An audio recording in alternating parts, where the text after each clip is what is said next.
Selamat malam pemirsa, mari kita menjauh sejenak dari hiruk-pikuk politik, menjauh dari bermacam polemik. Dengan Pancasila dan Konstitusi sebagai referensi, kita berdiskusi untuk perbaikan negeri. Membahas beragam isu kebangsaan, bukan kepentingan pribadi, kelompok, atau golongan. Visi Negarawan, program talk show yang mewadahi pemikiran-pemikiran luar biasa, duduk bersama untuk memecahkan berbagai persoalan bangsa.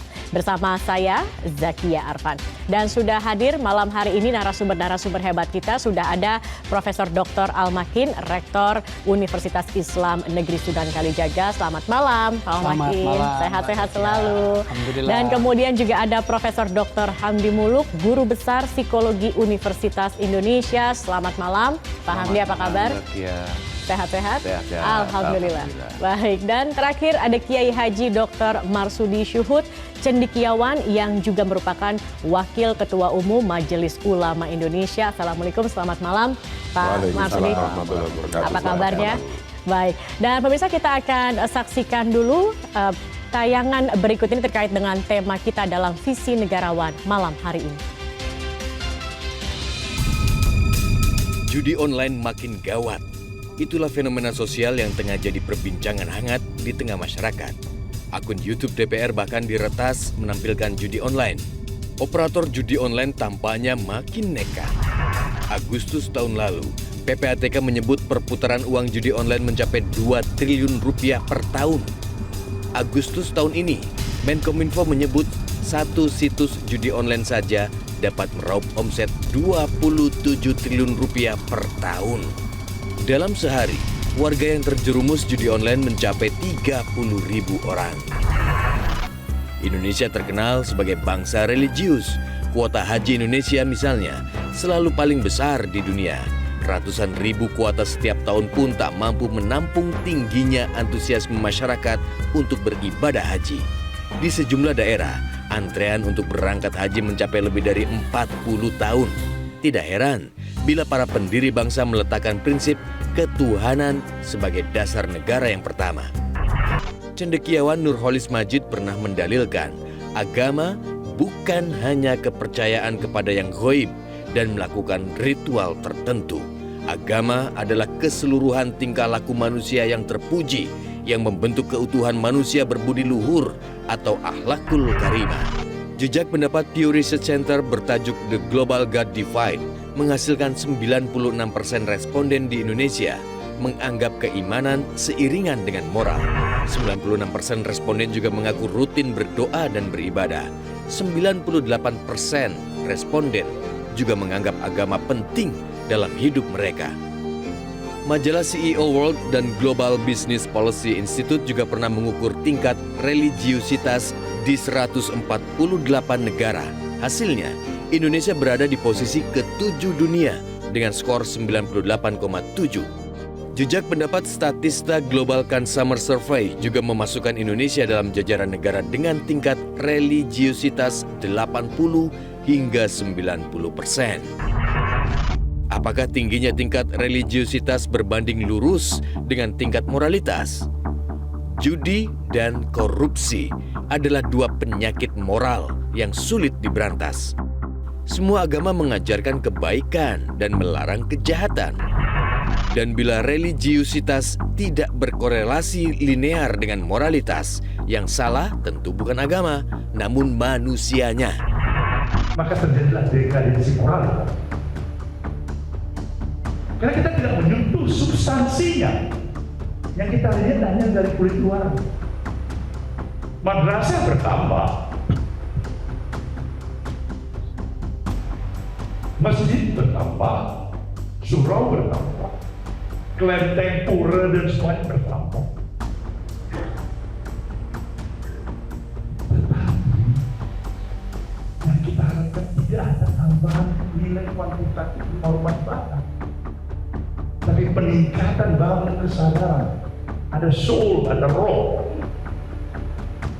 tentang perilaku kehidupan dari setiap individu kita yang dibawa kepada setiap kelompok, yang akhirnya berkembang dari setiap komunitas yang ada di tengah-tengah kehidupan masyarakat. Pengamalan ajaran agama adalah dimensi puncak religiusitas. Dimensi ini menjadi wajah ajaran agama dalam perilaku individu sehari-hari.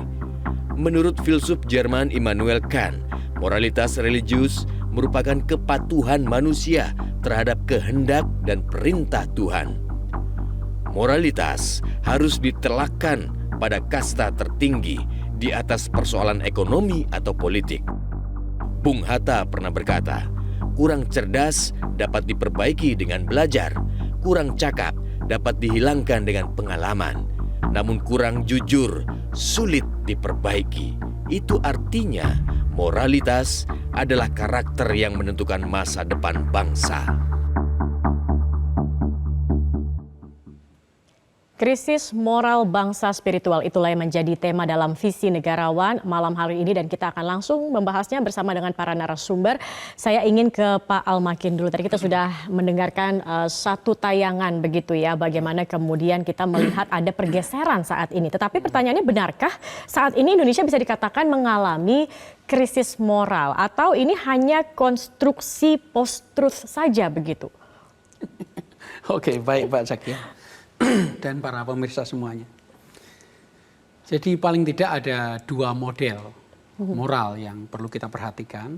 Yang pertama adalah pada level individu, yaitu orang per orang. Dan ini merupakan perilaku perorangan. Yang kedua, moral dalam arti kolektif, yaitu moral bangsa, moral masyarakat atau moral umat. Ya. Moral individu ini bisa dimaknai sendiri-sendiri dan sifatnya adalah pribadi. Tetapi moral bangsa itu sudah ada banyak ukuran. Di antaranya menurut penelitian paling mutakhir, moral bangsa itu menyangkut paling tidak ada 5 atau 6 hal. Ya. Yang pertama adalah hak asasi manusia, human rights. Yang kedua adalah bagaimana respon bangsa ini terhadap perubahan iklim saat ini. Ini termasuk juga moral. Dan yang ketiga adalah disinformasi dan integritas media. Disinformasi misalnya media sosial ya. Kemudian bagaimana proses demokrasi elektoral dan juga militerisasi terjadi. Dan yang terakhir adalah bagaimana secara ekonomi apakah ada penyimpangan atau korupsi. Jadi itu moral secara kolektif dan ini bisa diukur, ukurannya itu real ya, ukurannya cukup ilmiah ya. Misalnya dari sisi korelasi antara ekonomi dan demokrasi, kebetulan Indonesia itu menempati urutan yang ketiga. Ya, yang pertama adalah Taiwan yang paling bagus ya. Demokrasi elektoral dan demokrasi dalam proses musyawarah jalan ya, dan bagus ya. Kemudian Mongolia itu termasuk bagus dan yang ketiga Indonesia. Ya, jadi cukup menggembirakan ya. Cukup menggembirakan ya. Ini surprising gitu ya. Kemudian tentang perkembangan demokrasi. Demokrasi itu juga sudah masuk moral bangsa ya. Memang di antara negara-negara Asia Tenggara terjadi permasalahan. Misalnya dalam alam demokrasi yang disebut vote buying, yaitu penyalahgunaan uang dalam mempengaruhi orang dalam memilih. Dan ini terjadi misalnya di Filipina. Ya. Kemudian militerisasi saya kira terjadi juga di Thailand ya. Saat ini militer masih berkuasa. Kemudian konservatisme dan demokrasinya sangat minim ini terjadi di Malaysia. Ya. Kebetulan Indonesia ini agak beruntung. Pemilihan berkali-kali secara politik kita cukup stabil ya. Ekonomi sampai tahun 2017 kita naik terus grafiknya, baik itu GDP maupun ekonomi secara makro dan mikro. Tetapi sejak pandemi tentu turun dan ini juga fenomena global. Tapi akhir-akhir ini bisa dinyatakan kita juga sedikit bangkit ya. Jadi sebetulnya krisis ini adalah bentuk lain karena moral itu juga berubah sama juga dengan ilmu pengetahuan yang lain ya. Moral individu juga berubah, moral bangsa juga berubah. Terutama untuk moral bangsa itu ukurannya sudah jelas. Jadi kalau dikatakan krisis ya kita semua secara global krisis karena terjadi perubahan digital ya. Perubahan yang saya sebut tadi disinformasi dan integritas media. Jadi ada perubahan sebenarnya meskipun ini bisa dibilang marginnya mungkin tidak terlalu banyak begitu. Iya betul Pak. Oke, baik. Nah, saya ingin ke Pak Marsudi. Pak Marsudi, kalau tadi juga dikatakan kan antara tingkat religius dengan tingkat moral. Ini apakah kemudian bisa dikaitkan antara spiritual, agama dengan moralitas bangsa itu saling berkaitan, saling relevan begitu Pak? Betul, mestinya saling berkaitan dan saling berkaitan dalam hal teorinya karena pertama-tama pondasi utama orang berketuhanan adalah keimanan, iman. Ketika sudah percaya bahwa apa yang dari Tuhan itu yang harus diikuti, itu kemudian nomor 2 menjadi hukum. Bisa hukum tertulis atau bahkan hukum sosial yang dilakukan menjadi ketiga menjadi karakter atau dilakukan yang terus-menerus. Maka disitulah disebut moral atau akhlak. Akhlak atau moral yang dilakukan terus-menerus, yang mengikat dari hukum-hukum, yang hukum-hukum dari Tuhan, itu sesungguhnya agama untuk mempengaruhi penganutnya agar ia menjadi disebut orang yang punya moral. Tapi dalam konteks yang disampaikan tadi, data-data tadi bahwa ajarannya bohong tidak boleh. Tapi kenapa masih banyak hoax? Ajarannya mencuri di agama, semua agama pasti ngomong tidak boleh. Tapi kenapa masih banyak pencurian? Kenapa masih banyak korupsi, mencuri? Dan seterusnya. Nah, kalau begitu berarti tidak connect dengan culture-nya, dengan nilai-nilai akhlak kesehariannya. Itulah sesungguhnya tugas kita para ustadz, para kiai, terus para figur untuk membawa ke sana. Pada dasarnya adalah begini, dalam beragama untuk sampai kita melakukan menjadi moral yang baik terpuji. Itu intinya adalah al-jam'u bainats tsabat wa at-tatawwur. Al-jam'u bainal madzahibi wan nizam. Bagaimana menyatukan ajaran-ajaran yang tetap ini dengan perkembangan zaman yang terus berubah. Tapi kita pernah dengar Syafi'i Ma'arif Institute menyampaikan bahwa sebuah negara sangat islami walaupun penduduknya tidak banyak umat Islamnya. Ya. Tapi penduduknya sangat islami. Artinya apa? Penduduknya sangat bermoral, berakhlak sekali, sesuai akhlak kayak moral akhlaknya agama Islam, walaupun itu bukan negara yang mayoritas umat Islam. Kenapa begitu?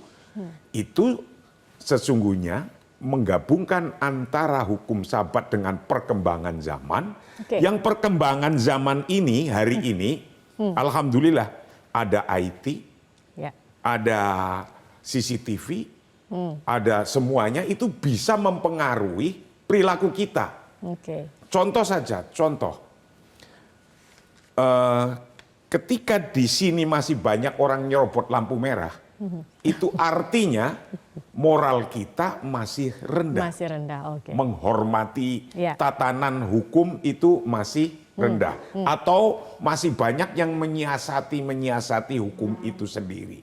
Padahal moral itu adalah untuk ketertiban, untuk kebaikan tidak hanya satu individu. Tapi satu individu dengan orang yang lain. Banyak. Dan itu harus datang dari diri sendiri begitu ya. Tidak perlu misalkan tadi harus diawasi, harus ada sanksi terlebih dahulu sehingga baru tumbuh kemudian disiplin atau akhlak yang tadi dikatakan. Ya, kalau juga dulu orang hanya takut ditulis salah benarnya oleh malaikat Rokib dan Atid. Tapi hari ini sudah ditulis oleh Syekh Google. Saya Google udah ikut nulis. Saya ingin tahu kalau Pak Hamdi sendiri tadi dikatakan kan bahwa perkembangan zaman, kita melihat dengan perkembangan zaman juga sepertinya mulai ada perubahan nilai-nilai, perubahan norma begitu. Nah kalau Pak Hamdi melihat di tengah masyarakat ini apakah terjadi moderasi dalam pemaknaan berbuat baik itu sendiri? Ya, saya mungkin kembali lagi ke yang mendasar sebelum menjawab pertanyaan Zakia tadi. Saya tertarik dengan tadi Pak Ali Makin sudah mengatakan ada dua jenis moralitas, yang individual dan yang sosial atau yang publik, yang kolektif. Tadi Pak Kia juga mengatakan bahwa ada indeks Islamisme itu yang justru indeks itu lebih bagus di negara-negara yang bukan mayoritas penduduk. Saya lihat itu surveinya kan, itu yang Jepang, Selandia Baru, Swedia itu malah lebih bagus. Yang minoritas justru nilai Islamnya lebih tinggi begitu ya. Jadi gini, judul kita kan hari ini kemerosotan krisis moral. Krisis moral bangsa spiritual. Bangsa spiritual. Nah ini mungkin tadi yang dimaksud itu begini. Kita ada keterputusan, tidak nyambung kira-kira begitu, antara individual morality dengan public morality. Nah ini penting menurut saya. Saya teringat tiba-tiba, saya pernah menulis di Kompas tahun 2002 gitu. Judulnya kalau nggak salah Schizophrenia Sosial. Dalam tanda kutip gitu, saya mengambil ilmu saya. Dalam psikologi itu ada yang disebut penyakit schizofren. Schizofren itu jiwa orang itu terbelah. Jadi bisa belah 2, 3 dan saling tidak mengenal satu sama lain. Sehingga itu mengalami gangguan kejiwaan. Saya menganalogikan itu dengan cerita seperti ini. Jangan-jangan bangsa ini mengalami schizofrenia sosial, maksudnya begini. Pada tataran individu, orang itu baik-baik. Moralnya baik, sistem nilainya baik, kelakuannya baik, akhlaknya baik. Ketika keluar dari rumah, berubah menjadi orang yang tidak baik. Seperti orang berkepribadian ganda. Nah, seluruh keburukan dilakukan di dunia publik. Misalnya apa? Kita uji pada hal yang kecil-kecil. Nyampah sembarangan, oke? Nyampe di jalan naik motor, trotoar dia naikin, pejalan kaki tidak dihormati. Terus maki-maki orang. Ada lagi yang melawan arus. Seperti tadi Pak Kiai masih contoh lampu merah diterobos. Itu baru contoh kecil. Tapi contoh yang lebih horor misalnya nanti uang negara diambil, digarong. Peraturan dia belok-belokkan. Jadi semua keburukan itu dilemparkan di dunia publik. Oke? Saya bilang, orang ini mungkin baik, punya karakter yang bagus secara individual, tapi secara tata kelakuan publiknya buruk. Kalau itu dilakukan berjamaah, rusaklah publik kita itu. Baik. Ya, moral itu. Nah, termasuk korupsi itu sebenarnya penyakit moral publik yang paling mematikan sesungguhnya. Jadi saya bilang, saya tanya itu, saya sering lihat itu di TV ya, orang diwawancara, itu keluarga koruptor. Oh iya, ayah saya itu orang baik kok.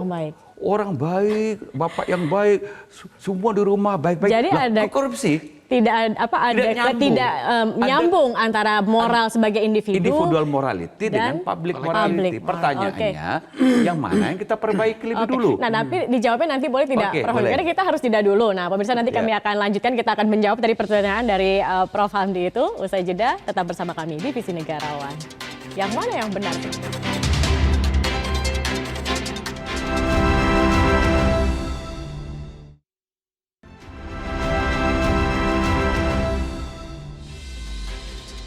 Baik pemirsa, kami lanjutkan kembali dan kita lihat jajak pendapat sederhana yang kami lakukan di media sosial terkait dengan responden apakah sistem pendidikan sudah mampu membentuk generasi bermoral baik.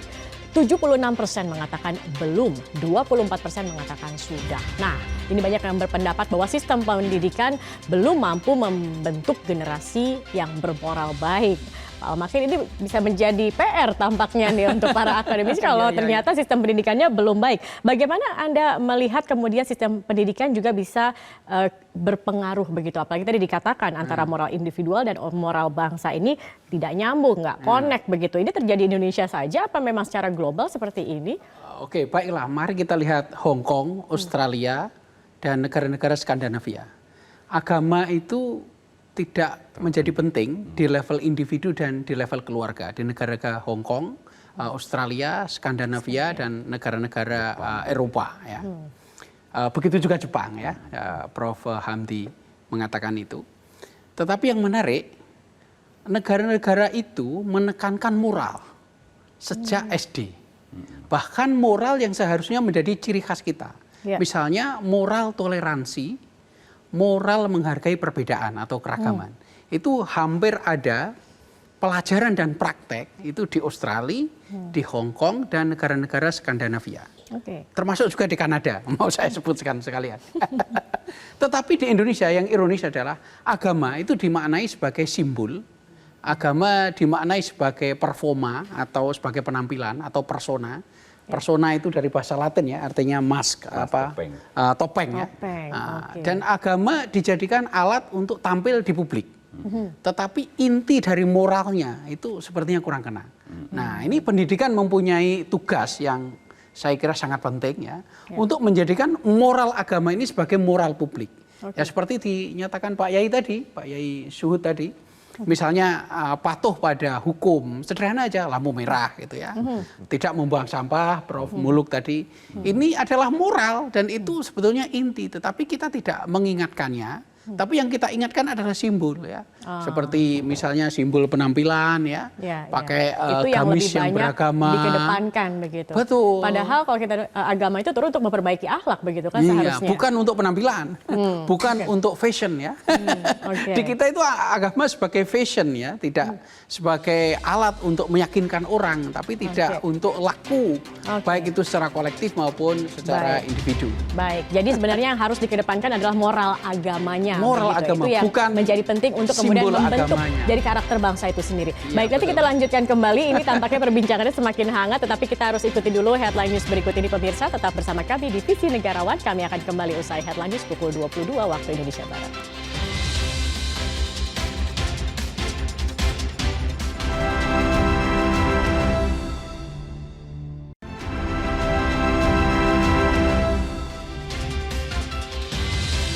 Terima kasih Anda masih bersama kami di Visi Negarawan. Pemirsa, kami juga melakukan jajak pendapat melalui media sosial. Kita akan lihat terkait dengan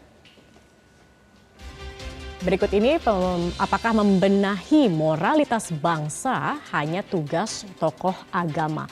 57% mengatakan tidak, 43% mengatakan ya. Nah, Pak Marsudi, ini bagaimana Pak? Tadi kan terakhir dikatakan bagaimana kita harus membangun moral agama dan juga yang akan bisa membangun ke depannya jadi membangun moral bangsa begitu Pak. Apakah kemudian pembagian peran dalam mengatasi persoalan ini sudah cukup baik, sudah sefrekuensi begitu Pak?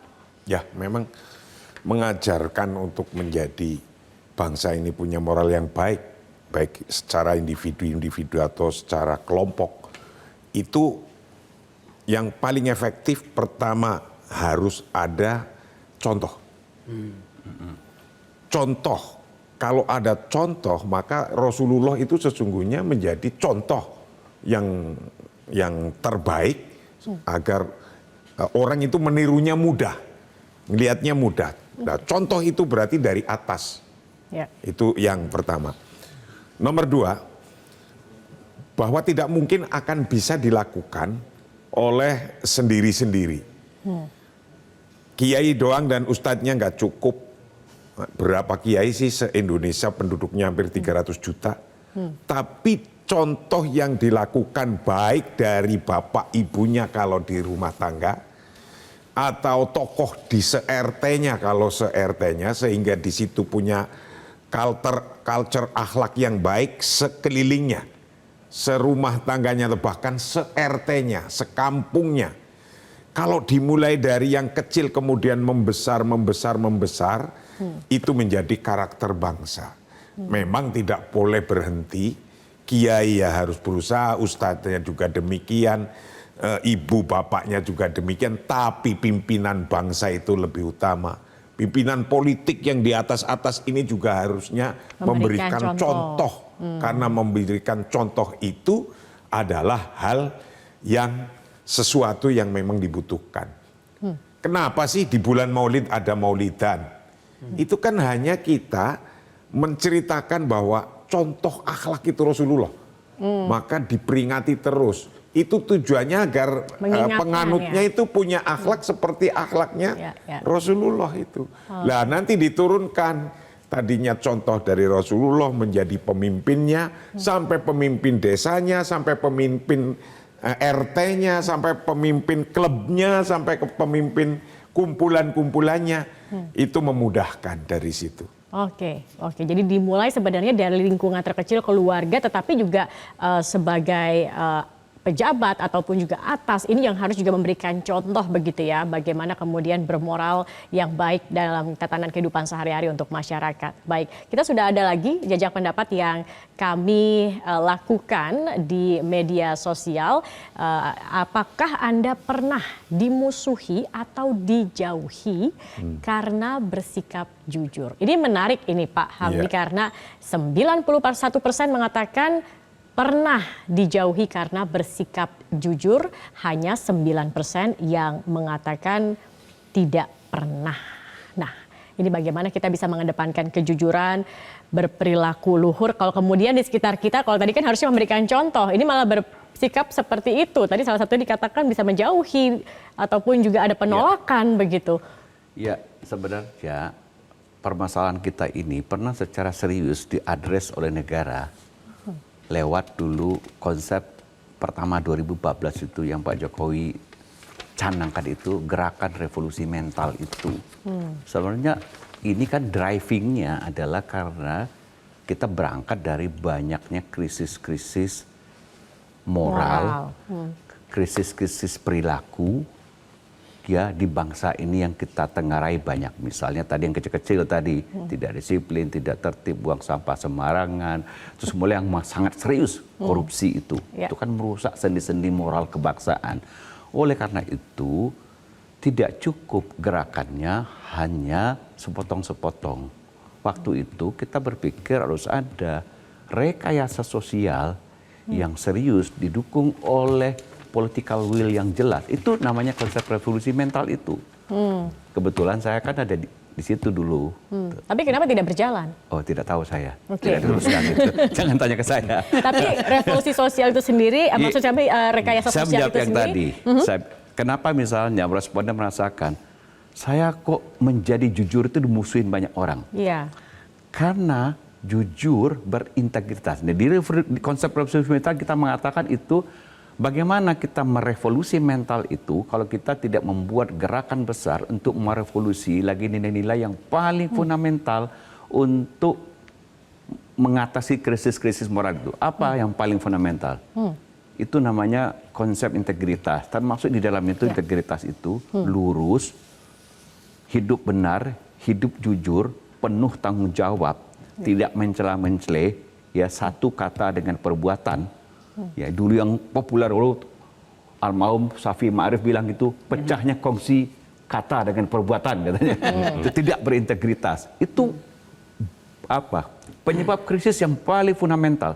Itu kita beresin dulu. Gimana membalikkan itu semua? Baik. Kalau orang sudah punya hidup di dalam kehidupan berpublik itu sudah menjadi acuan moral. Orang nggak tertekan seperti tadi untuk bersikap jujur. Ini karena di lingkungan sekitarnya orang kebolak-balik kan. Orang jujur malah dibully. Betul. Orang maling malah dipuji-puji. Nah, ini kan dulu sudah ada desainnya semua itu. Ya. Kedua kita bilang kita pulihkan lagi semangat kerja keras itu. Kita sebut dengan etos kerja. Gitu. Dimensi ketiga waktu itu kita mau kukuhkan lagi semangat gotong royong, semangat kebangsaan. Supaya kita nggak maju sendiri.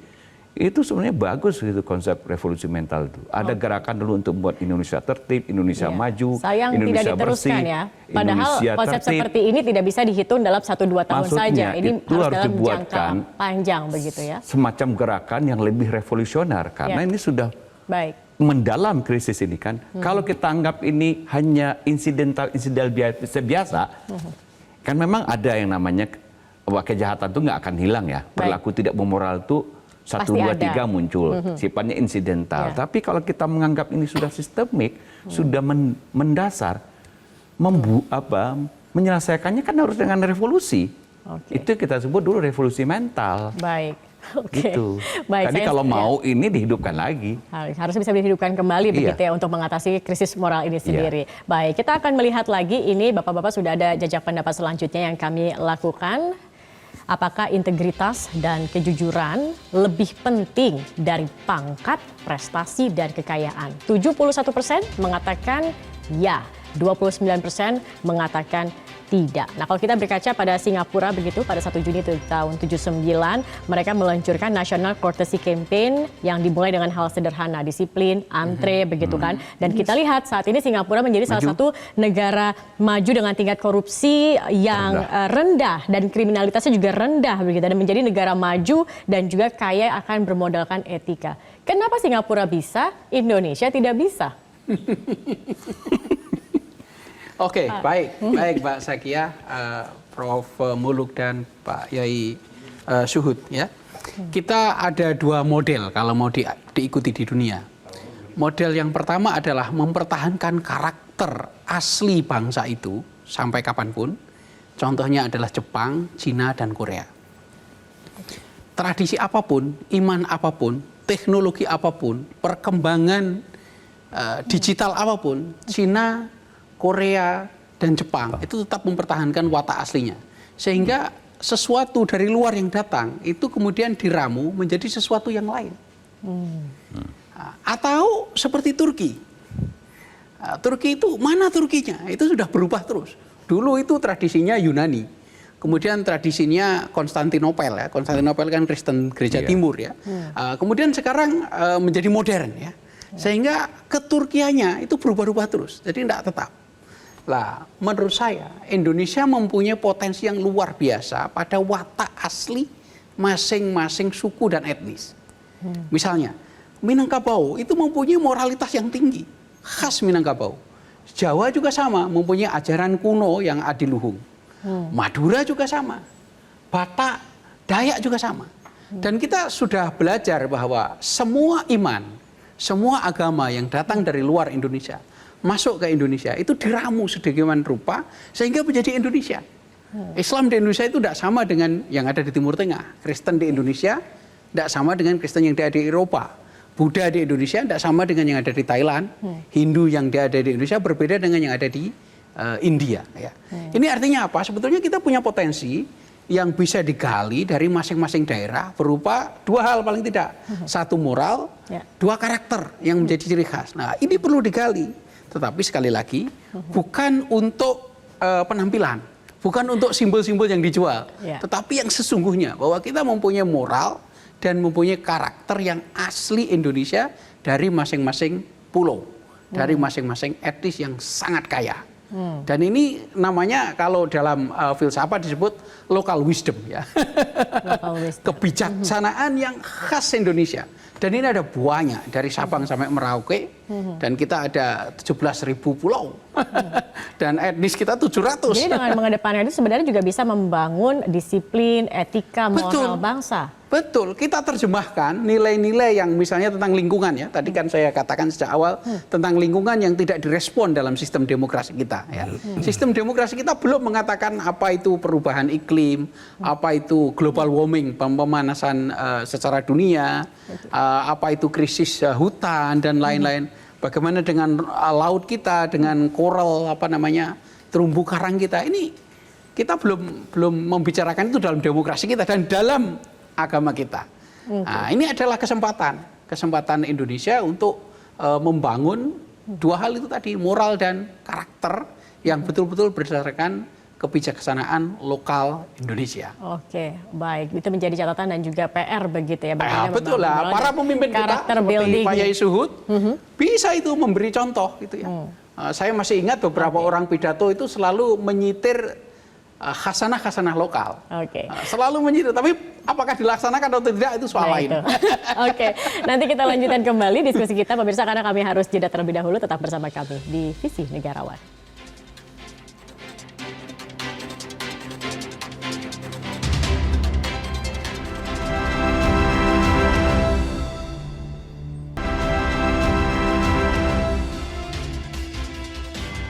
Baik, kita akan lanjutkan kembali diskusi kita pada malam hari ini di Visi Negarawan. Kita akan lihat polling yang juga kami lakukan. Ini menarik juga untuk dikaji dengan pertanyaan apakah perilaku pejabat sudah menjadi contoh moralitas yang baik. 78% mengatakan belum, belum. 22% mengatakan sudah. Iya, Nah, lebih ini tadi banyak sesuai yang dengan yang Pak Marsudi juga katakan ya Pak ya. Iya, Tadi kan sempat iya. dibahas juga bagaimana kemudian para pejabat ini harus menjadi contoh untuk ke bawahnya. Kita melihat masyarakat merasa 78% belum memberikan contoh yang baik. Bagaimana kalau kemudian pejabatnya tidak bisa memberikan keteladanan? Ini siapa kemudian yang harus menjewernya dan bagaimana memperbaikinya Pak Marsudi? Untuk pertama kali, besok kan akan ada pemilihan. Yang kira-kira itu tidak sesuai dengan apa yang diharapkan oleh rakyat. Artinya bahwa akhlak itu sesungguhnya ketaatan pada hukum. Orang taat hukum, semualah itu saya yakin sudah lebih baik kalau taat hukum. Kalau yang melanggar pada hukum, tidak taat pada hukum, itulah yang sesungguhnya moralnya disebut runtuh. Jangan dipilih. Jadi Jangan dipilih lagi. Dimulai dari masyarakat sendiri untuk bisa mengidentifikasi. jewernya itu dari masyarakat. Untuk bisa mengidentifikasi mana pejabat yang amanah, mana yang memiliki moral, begitu. Mau yang jadi DPR, mau Oke. jadi Iya, betul. presiden, mau jadi gubernur, kepala daerah, kepala bupati, daerah, semua. kepala desa. Iya, betul. Jangan dipilih. Jangan dipilih. Oke. Yang kayak gitu. Oke, jadi dari Nah, masyarakat coba bayangkan dulu. juga begini. Ketika mau jadi DPR, saya pernah dengar dari beberapa orang. Dan itu di pidato umum. Di DKI, kalau modalnya 20 miliar, itu belum jadi DPR. Yang jadi itu 40 ke atas. Bayangkan itu kalau sudah begitu, nanti berapa sih dapatnya ketika jadi DPR? Pasti setelah Terus mau korupsi. ngapa itu kira-kira? Oke. Nah, dari sinilah harus diperbaiki. Karena ini besok sebentar lagi akan ada pilihan-pilihan yang demikian. Oke. Jadi kalau menurut Pak Marsudi, ya salah satunya adalah dari masyarakat sendiri yang bisa Masyarakat harus menentukan. care bersama-sama. Ya. Oke. Sepertinya Prof mau Ya sama, menambahkan. saya nambahkan lagi. Jangan juga mau dibujuk oleh politik uang dari tebar-tebar uang oleh. Oke. Ini fakta di lapangan terjadi. Baik, Banyak baik. calon-calon yang kita sebutkan tadi, baik kepala daerah, DPR, Oke. DPRD, menang itu karena nebar-nebar duit ke pemilih. Pemilihnya jangan mau terima duit, itu maksudnya. Jangan terima duitnya dan pilihlah yang amanah begitu ya. Iya. Jadi memang filternya ada di masyarakat sendiri. Betul. Kalau ingin menginginkan memiliki pemimpin yang baik, yang memiliki moral yang baik, maka pilihlah, lihat begitu ya. Apakah memang dalam kesehariannya itu yang dilakukan begitu. Baik, kita akan lihat lagi, ada polling lagi ini Bapak-Bapak yang kami lakukan di media sosial. Apakah maraknya kasus korupsi, narkoba, kekerasan, dan lain-lain mewakili tingkat moralitas bangsa Indonesia? Iya. 95% menyatakan iya. Nah ini kita kalau melihat berita sehari-hari ini Pak Hamdi, banyak sekali kan ya kasus-kasus yang mungkin bisa dikatakan mengejutkan. Kayak minggu ini saja ada siswa SD yang menusuk mata temannya hingga buta hanya karena kalau tidak salah tidak diberikan uang begitu. Kemudian juga ada lagi kasus film porno produksi lokal begitu, dan ada lagi oknum TNI Polri yang menganiaya warga, sampai juga ada jenderal yang jualan narkoba. Memotret hal-hal seperti ini. Nah ini bagaimana nih seharusnya meningkatkan moralitas bangsa kita melihat dengan masih simple banyak jawabannya seperti yang saya bilang tadi. Kenapa public morality itu lebih penting daripada individual morality? Karena kita hidup dari lingkungan. Anak kecil tuh melihat apa yang terpapar di lingkungannya. Kalau peraturan tidak jalan, tidak ada tata tertib, tidak ada disiplin. Bagaimana kita menyuruh anak itu disiplin? Kita bilang, nak, kamu jangan bikin kekerasan. Tiap hari dia lihat orang tuanya bikin kekerasan. Tiap hari dia lihat di masyarakat orang apa yang kuat yang menang. Kalau di negara maju yang beradab ya, kalau kita pejalan kaki lewat itu semua berhenti. Kalau kita di klakson itu ya jalan kaki. Gitu. Malah haknya diambil. Iya, ada yang jalan di trotoar ditabrak pakai motor. Nah ini kekacauan ini, anak kecil kan melihat. Dia nanti dia bilang nggak apa-apa saya nusuk mata teman saya. Siapa yang salah?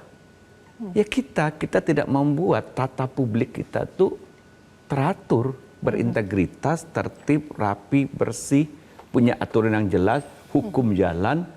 itu yang dibilang tata publik kita tuh kacau balau, gitu. Ini harus dibenahin dulu, gitu loh.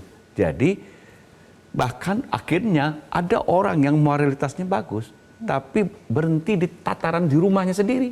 Itu yang individual morality tadi saya bilang. Jadi kita ini kayak orang schizofren memang jadinya. Membenahinya di mulai rumah dari mana bagus, berarti, di Pak? luar jelek kelakuan kita. Nah itu bagaimana kemudian yang tadi dikatakan menyambung antara moral individu dan juga Makanya ini nggak moral- boleh sepotong. Oke, pembenahnya itu harus totalitas. Jadi konsep revolusi mental itu dulu, benahin, perbaikan institusi, oke, peraturan, bikin Indonesia tertib, bikin Indonesia bersih, nanti Indonesia produktif, nanti baru dibikin Indonesia berkemajuan, itu ngikut semua. Tapi kalau fondasi tadi, integritas itu kacau semua, ya apa yang kita bisa harap? Orang namanya dalam psikologi itu, dalam sosiologi, disorientasi namanya. Dia nggak tahu lagi yang salah yang benar itu yang mana. Anak kecil itu disorientasi dia. Dia pikir tadi nggak apa-apa membuli temannya itu, merundung itu. Apalagi tidak ada contoh yang konsisten, yang kuat, yang keras, yang bisa dilihat oleh anak kita itu. Kadang-kadang kan ada orang korupsi itu malah sampai di kampung itu dipuji-puji gitu loh. Disuruh, itu kan aneh gitu loh. Yang salah jadi benar, yang benar jadi salah. Betul. Oke, baik. Mungkin ada tanggapan juga Pak Makian bagaimana kemudian mungkin menyeimbangkan dan membangun karakter building ini sendiri. Ya, saya kira karena kita semua sudah sangat pragmatis. Para elit kita lihat juga sangat pragmatis ya. Bisa berubah setiap saat sesuai dengan kebutuhan. Rakyatnya juga sama. Jadi sudah sangat pragmatis. Nah, contohnya nanti ketika pemilihan yang disebut pesta demokrasi. Kata beberapa orang namanya pesta ya harus pesta. Bagi-bagi gitu ya. Bagi-bagi uang lah. Sekarang ukurannya adalah rakyat. Janganlah menyalahkan pemimpin terus. Rakyat juga harus sekali-kali kita lihat itu bagaimana perilakunya.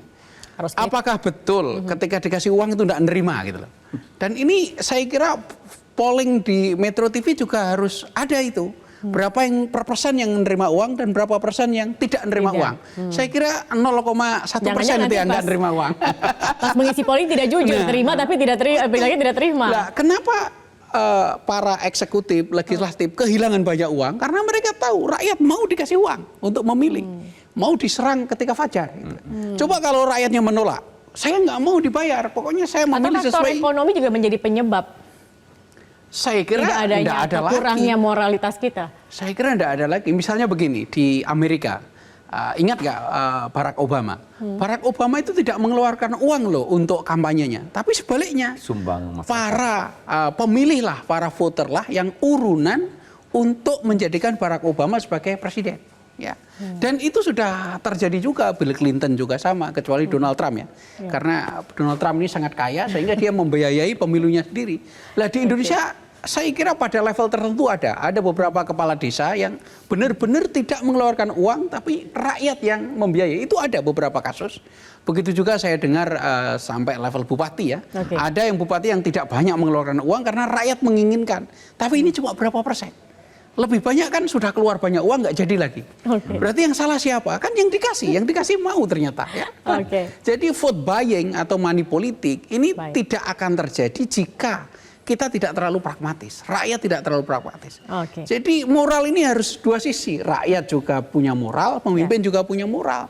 Nggak bisa hanya dituntut pemimpinnya saja. Jadi antara rakyat dan pemimpin harus sama-sama beriringan. Harus sama-sama puasa, harus sama-sama nggak mau dikasih uang. Tapi Pak Marsudi sendiri juga optimis, Pak Marsudi, dalam waktu dekat apakah kemudian krisis moral bangsa ini bisa kemudian bangkit lagi, bisa kembali Insya Allah, lebih baik? kalau kita itu bersama-sama menginginkan negara ini maju, baik, bersih, aman, nyaman, satu-satunya jalan adalah bagaimana apa saja yang sudah diajarkan oleh Tuhannya, oleh Tuhan, kemudian jadi hukum, jadi aturan, baik aturan sosial atau aturan yang nyata, itu ditaati, taat semua. Kalau orang itu sudah taat pada hukum, menghormati orang tua, itu karena hukum juga. Menyayangi anak muda, itu juga karena ada hukum juga. Terus kemudian merangkul orang-orang yang tidak mampu menyayangi. Nah, ketika itu muncul terus, intinya taat pada hukum, baik hukum sosial atau hukum pemerintah kita, itu insya Allah ke depan bangsa kita akan ya minimal akan ngikutin seperti negara-negara yang sudah disebut menjadi Islami. Oke. Ya, itu. Semoga kesana. Pak Habdi terakhir mungkin singkat. Iya, menurut saya nanti bagus juga lah saya dapat insight dari acara ini. Nanti ke Pak calon presiden kita nanti next ini kita titipkan juga agenda ini. Bagaimana Anda nanti membenahi moralitas bangsa ini? Apa akan Anda lakukan? Kira-kira gitu. Kita lihat apakah ini menjadi visi juga nantinya Iya, begitu gitu. ya. Selain dari pembangunan fisik gitu.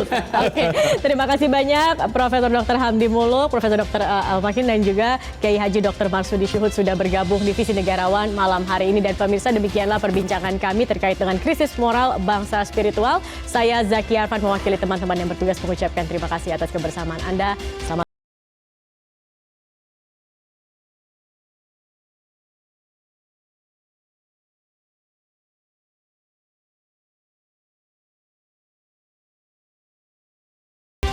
Jelajahi cara baru mendapatkan informasi. Download Metro TV Extend sekarang.